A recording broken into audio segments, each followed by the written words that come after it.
और ये लीला चली रही थी। उसी समय उसके गुरुजी आ गए अपने शिष्यों के साथ। गुरुजी आए, गुरुजी ने देखा, बोले सामान का पूरा गट्ठर यहाँ पड़ा हुआ है, ये आंख बंद करके रो रहा है। गुरुजी पूछे, अरे बेटा क्या हुआ, क्यों रो रहा है? आंख खुला। गुरुजी देखो देखो देखो, सारा भोजन भगवान ने भोग लगा लिया, कुछ भी नहीं। आप तो एकादशी नहीं करवा पाए, पर आपके ठाकुर जी ने एकादशी करवा दी आज हमारी। जब ऐसा कहा, बोले कहाँ एकादशी, कहाँ कौन भगवान है?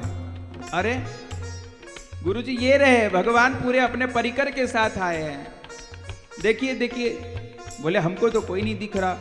अब बेचारा और रोने लगा, कहने लगा, प्रभु अगर आप गुरुजी को नहीं दिखोगे तो गुरुजी हमें झूठा समझेंगे, चोर समझेंगे। आप गुरुजी को क्यों नहीं दिख रहे हो? तो भगवान कहते हैं कि अपने गुरुजी से कहो कि तुम जितने सरल हो उतने सरल वो नहीं है, इसलिए हम उनको नहीं दिख रहे हैं। बेचारे रोते रोते उसने गुरुजी से कहा कि गुरुजी भगवान ऐसा कह रहे हैं कि हम जितने सरल हैं उतने सरल आप नहीं हैं। और जहां ऐसा गुरुजी ने सुना, गुरुजी तो सरल तो नहीं थे पर तरल हो गए, रोना चालू कर दिया। रोते रोते जब भगवान के प्रेम विरह में तड़पने लगे तो साक्षात भगवान प्रकट हुए। बोल सियावर रामचंद्र की। भगवान को वंदन किया, भगवान के चरणों में गुरुजी गिर गए। भगवान को वंदन करने के बाद गुरुजी अपने चेले के पैर को पकड़ लिए।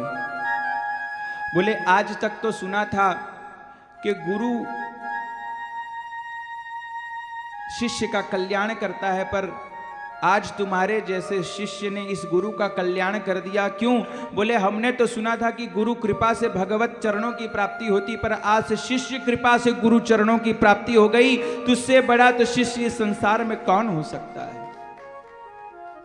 इसीलिए कथा का सार यही है कि भगवान जो सरल है और सरल के साथ जो तरल है, भगवान केवल उसी को ही मिलते हैं।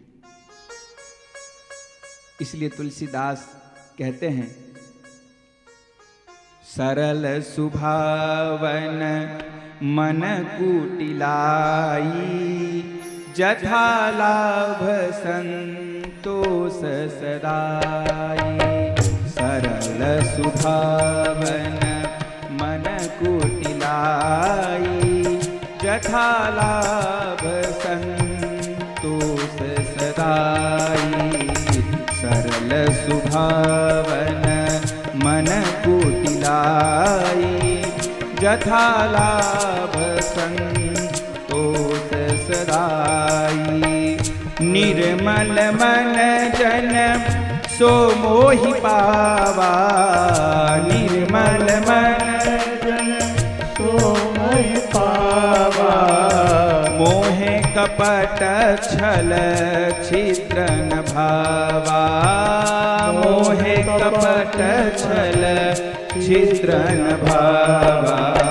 सरल सुभावन मन कुटिलाई, सरल सुभावन मन कुटिलाई। जथा लाभ संतोष सदाई, जथा लाभ संतोष। भगवान दो ही को मिले, जो सरल है या तरल। इसलिए तुलसी बाबा कहें, सरल सुभावन मन कुटिलाई, अजथा लाभ संतोष सदाई।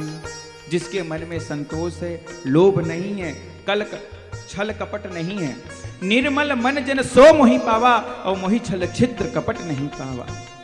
एक बालक छोटा सा कैसा निर्मल होता है, कोई द्वेष नहीं, कोई क्रोध नहीं, कोई विकार नहीं, कोई काम नहीं। बस इतने सरल हो जाइए, और सरल होते होते भगवान के प्रेम में विरह में तरल हो जाइए। जहाँ सरल और तरल हुए वहाँ साक्षात भगवान राघवेंद्र सरकार प्रकट हो जाते हैं।